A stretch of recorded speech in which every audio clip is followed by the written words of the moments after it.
దివ్యవాణి TV ప్రేక్షకులందరికీ శుభోదయం. యేసుక్రీస్తు పరిశుద్ధ నామములో ప్రియులారా, మీ అందరికీ స్వాగతం, సుస్వాగతం.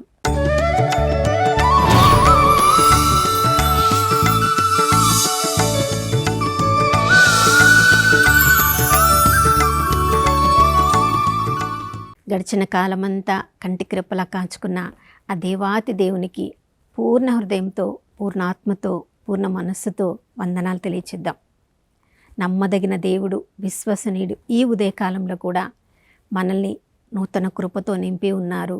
విలాపగీతములు 3వ అధ్యాయము 22, 23 వచనాల్లో మనం చదువుతున్నాం.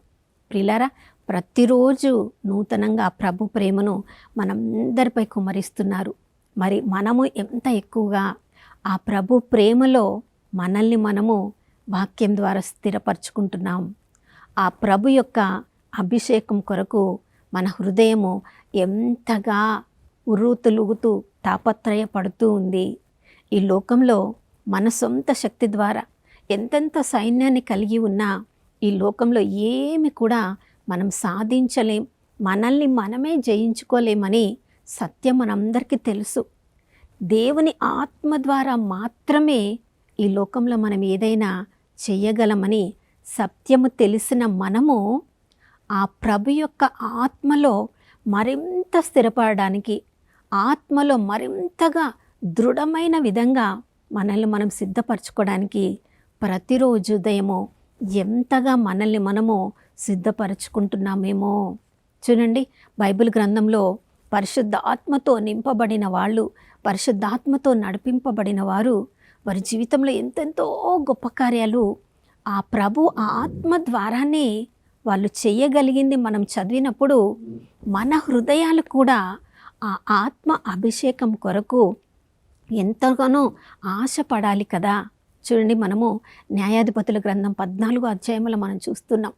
సంసోను జీవితాన్ని ఆయన తల్లి గర్భంలో ఉన్నప్పుడే పరిశుద్ధాత్మతో నింపబడిన వాడు, తన యొక్క ప్రజలను నడిపించడానికి న్యాయాధిపతిగా ఎన్నుకోబడినవాడు. దేవుడు ఎంత గొప్ప బలాన్ని సంసోనికి ఇచ్చాడు చూడండి. ఆ 14వ అధ్యాయంలో ఒక సింహాన్ని చూస్తేనే, దాని పేరు వింటేనే మనకు భయం. సింహాన్ని చూడడం అంటేనే భయం. చూడండి, ఆ కేజ్లో పెట్టి, ఆ గుహలో పెట్టి ఉన్నదాన్ని చూడడానికే మనం దూరం దూరం నుండి చూస్తూ ఉంటాం. కానీ పరిశుద్ధాత్మ శక్తితో నింపబడిన సంసోను ఒక సింహాన్ని ఒక మేక పిల్లను చీల్చినట్లు చీల్చివేసను అని మనం చదువుతున్నాం. మేక పిల్లను చీల్చడం కూడా అంత సులభం కాదు. కానీ ఒక సింహాన్ని దానికి ఎదురుగా నిలబడి చీల్చాడంటే అది ఎంత గొప్ప అభిషేకం యొక్క శక్తి అయి ఉండాలి ప్రియులారా. చూడండి, 15వ అధ్యాయంలో మనం చూస్తూ ఉన్నాము. ఆయన ఒక్కొక్క కార్యాలు సంసోను జీవితంలో 15, 16 అధ్యాయాల్లో కూడా ఆ నగర ద్వార బంధములనే ఆయన పెరికి వేసి దాన్ని మోసుకొని కొండ మీదకి ఎక్కుతున్నాడంట. బరువును మోసుకొని పైకి ఎక్కాలంటే ఎంత కష్టం కదా. కొండ మీదికి తీసుకొని వెళ్ళి అక్కడ పడేసి, అంతే పరిశుద్ధాత్మ దేవుని శక్తిని అనుభవిస్తే వారి జీవితంలో ఈ లోకంలో అసాధ్యమైనదే లేదు. కానీ పరిశుద్ధాత్మ దేవుడు మనల్ని అభిషేకించడానికి మనకి పరీక్షలను పెడుతూ ఉంటారు. చూడండి, మనము యెహోషువతో యుద్ధానికి వెళ్ళవలసిన వాళ్ళను వేల మంది ఉన్నారు అక్కడ. ఎన్ని వేల మంది వారి హృదయాలు యుద్ధానికి వెళ్ళడానికి సిద్ధంగా లేవు. ఎవరెవరికి పనులున్నాయో, ఎవరెవరికి యుద్ధానికి వెళ్ళడానికి ఇష్టం లేదో వారందరినీ ఆగిపోమన్నప్పుడు ఎంతోమంది ఆగిపోయారు.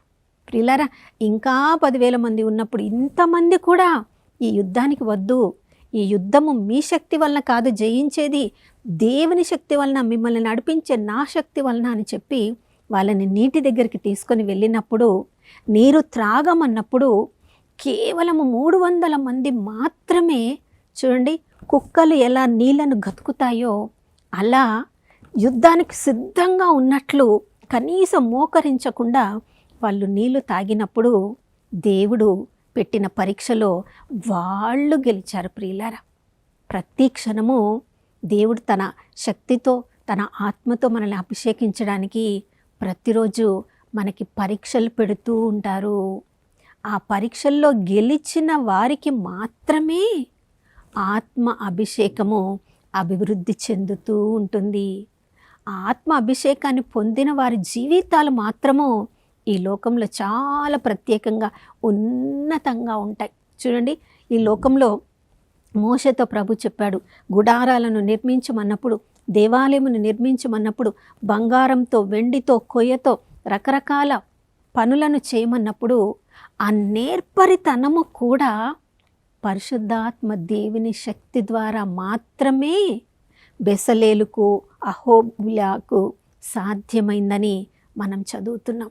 ఈ లోకంలో ఏదైనా మనం నేర్పరితనం కలిగి ఉండాలంటే, ఏదైనా ఈ లోకంలో మనం సాధించాలంటే మన సొంత శక్తి ద్వారా అది సాధ్యం కాదు. మనమేమో మన సొంత శక్తి ద్వారా ప్రయత్నించి దానిలో విజయము పొందలేక, ఎందుకు ఇంత ప్రయత్నిస్తున్నాను కదా, ఎందుకు సాధ్యం కావడం లేదు అని కొన్నిసార్లు నిరాశకు గురి అవుతూ ఉంటాం. సత్యం తెలిసిన మనము, ప్రవ్వా నా శక్తి కాదు, నా బలము కాదు, నీ శక్తి ద్వారా నేను అన్నీ కూడా సాధించగలనని ప్రతిరోజు కూడా ఆ ప్రభువు మీద మనం ఆధారపడినప్పుడు, పరీక్షలకు గురి చేసినప్పుడు, ఆ పరీక్షలో దేవుని శక్తి ద్వారా మనం విజయం పొందినప్పుడు దేవుని కృప ఆ అభిషేకంతో మనల్ని నింపుతూ ఉంది. మరి దేవుడు ఎలాంటి పరీక్షలకు మనల్ని గుర్తు చేస్తూ ఉంటారంటే, తిమోతికి రాసిన 2వ లేఖ 2వ అధ్యాయము 4వ వచనంలో మనం చదువుతున్నాం. ప్రతి సైనికుడు కూడా అతడు ఏ సైన్యంలో ఉన్నాడో ఆ సైన్యాధిపతిని అతడు గౌరవించాలి, అతడికి ఆమోదంగా తన జీవితాన్ని సమర్పించుకోవాలి. ఆ సైన్యాధిపతికి ఇష్టడుగా ఉంటే ఆ సైన్యంలో అతడు కొనసాగగలడు. మనము కూడా యేసు ప్రభుల వారి పరలోక సైన్యానికి చెందిన వారంగా ఈ లోకంలో మనము జీవించాలంటే, తిమోతికి రాసిన 2వ లేఖ 2వ అధ్యాయము 15వ వచనంలో మనం ఇలా చదువుతున్నాం. నువ్వు ఏం పని చేస్తున్నావో ఆ పని చేసే దానిని గురించి నీవు సిగ్గుపడకూడదు, బిడియపడకూడదు. అంటే మనము చేసే క్రియలు మనల్ని మనము నేరము తీసుకొని వచ్చేవాళ్ళు, అలాంటి పనులను మనము చెయ్యకూడదు. తిమోతికి చెప్తున్నాడు, అయ్యా నువ్వు బోధకుడుగా ఉన్నావు కదా, నువ్వు బోధిస్తూ ఉన్నప్పుడు నువ్వు బాగా చదివి వాక్యాన్ని అర్థం చేసుకొని ధ్యానించి మననము చేసుకొని దేవుని పరిశుద్ధాత్మ అభిషేకాన్ని పొంది అది నీవు ఇతరులకు బోధించము. అప్పుడు నీవు దేవునికి సంపూర్ణ ఆమోదం పొందిన వ్యక్తిగా ఉండడానికి నీవు కృషి చేయాలి. ప్రియులారా, దేవుడు మన క్రియలను గమనిస్తూ ఉంటాడు. దేవుడు ఒక్కొక్క తలాంతుని ఈ లోకంలో మనకిచ్చారు, ఒక్కొక్క బాధ్యతని ఇచ్చారు. తల్లిగా, తండ్రిగా, టీచర్గా, బోధకుడుగా, డాక్టర్గా ఎన్నెన్నో బాధ్యతలను ఈ లోకంలో మనం కలిగి ఉన్నాము. అందరము బోధకులం కాదు, అందరం అపోస్తలం కాదు, అందరము దేవుని సేవలో ఉండలేము. కానీ ఈ లోకంలో, సమాజంలో, సంఘంలో మనందరికీ దేవుడు బాధ్యతలను ఇచ్చారు. మనకు ఇచ్చిన బాధ్యతను మనం గౌరవప్రదంగా చేయగలుగుతున్నామా, లేదా ఆ బాధ్యతను వదిలివేసి మన ఇష్టానుసారంగా మనం చేస్తున్న క్రియలను చూసి ఒకరోజు మనమే సిగ్గుపడితే ఆ పరీక్షలో మనం ఓడిపోయినట్లు.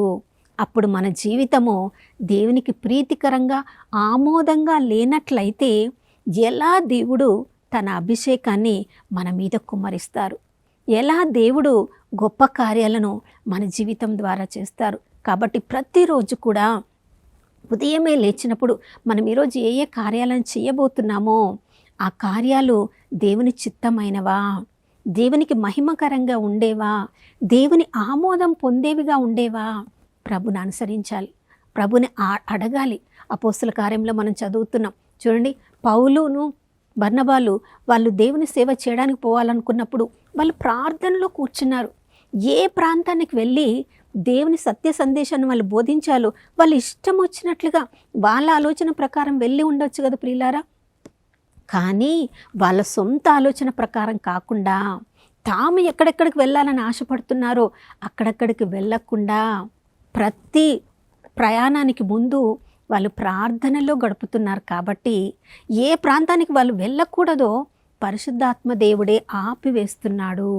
ఏ ప్రాంతానికి వెళ్ళాలో పరిశుద్ధాత్మ దేవుడు ఆ ప్రాంతానికి ద్వారం తెరుస్తున్నాడు. చూడండి, మనం చదువుతున్నాం, మాసిదోనియలోని ప్రజలు వారికి ప్రార్థనలో కనిపించి మా దగ్గరకు రండి, మాకు సత్య సందేశాన్ని బోధించండి అని వారు పిలిచినట్లుగా పరిశుద్ధాత్మ దేవుడు వారికి వినిపించారు. కాబట్టి వాళ్ళు వెళ్ళవలసిన మార్గాన్ని మరల్చుకొని మాసిదోనియా ప్రాంతానికి వెళ్ళి వాళ్ళు వాక్యాన్ని బోధించారు. ప్రియులారా, ఏ కార్యాలు ఈరోజు మనం చేయబోతున్నామో, ఏమేమి చేయాలని మనం నిర్ణయించుకున్నామో, ఒక్కసారి మనం ఆగి, ప్రభా ఇది నీ చిత్తమేనా, ఈరోజు నేనే చేసే కార్యాలు మీకు మహిమకరంగా ఉంటాయా అడిగి ప్రార్థనలో ఆ ప్రభు చిత్తాన్ని మనం తెలుసుకోవాలి. రెండోది ప్రియులారా, తిమోతికి రాసిన 2వ లేఖ 2వ అధ్యాయము 16వ వచనంలో మనం చదువుతున్నాం, దేవుడు మన మాటల్ని బట్టి ప్రతిరోజు మనల్ని పరీక్షిస్తూ ఉంటారు. ఈ లోక సంబంధమైన మాటల్ని మనం మాట్లాడుతున్నామా, దేవుని చిత్తమైన వాగ్దానాలను బట్టి విశ్వాసపు మాటల్ని మనం మాట్లాడుతున్నామా, ప్రభు గమనిస్తూ ఉంటారు.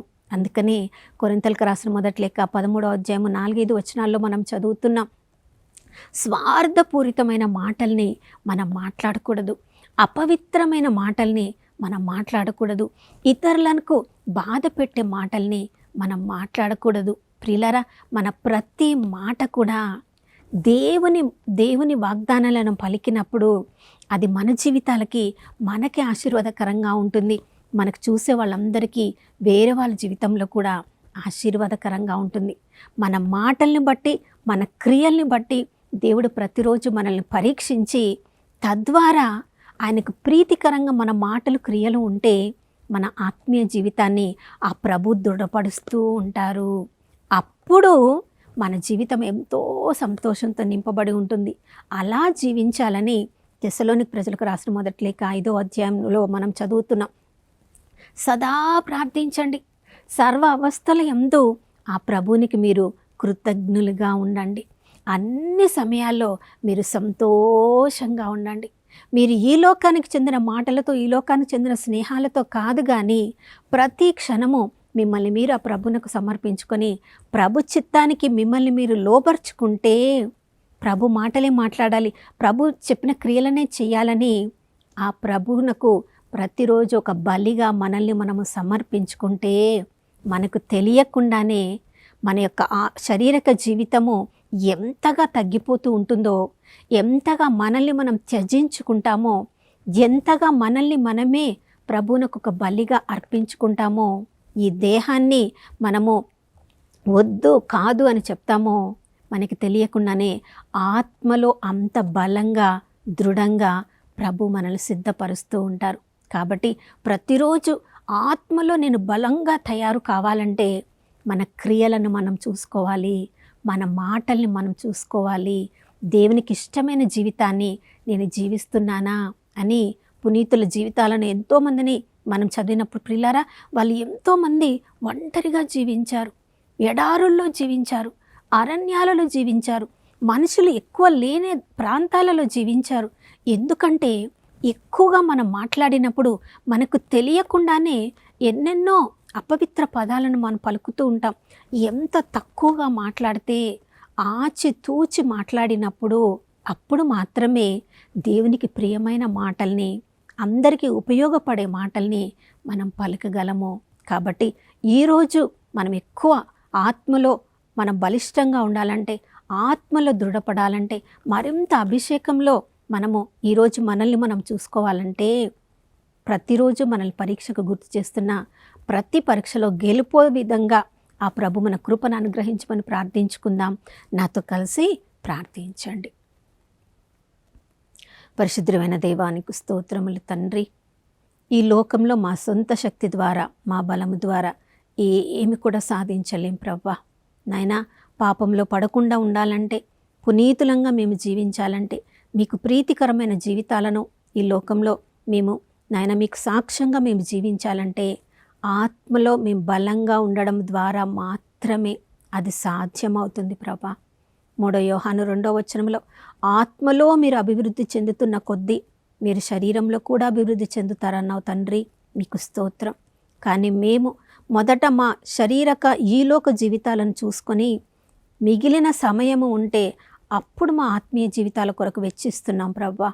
కానీ ఈ రోజు నుండి ఉదయము లేవగానే మొదటి గడియ మీతో గడిపి, అయ్యా ఈరోజే మా మాట్లాడే మాటలు, మా క్రియలు అన్నీ కూడా మీకు ప్రియంగా ఉండునట్లు మమ్మల్ని ఈరోజు తీర్చిదిద్దమని, తద్వారా నిండు పరిమాణంలో నూరంతల అభిషేకంలో మేము ఈరోజు జీవించినట్లు కృపను అనుగ్రహించమని యేసయ్య పరిశుద్ధ నామంలో అడిగి వేడుకొనుచున్నాము తండ్రి, ఆమేన్.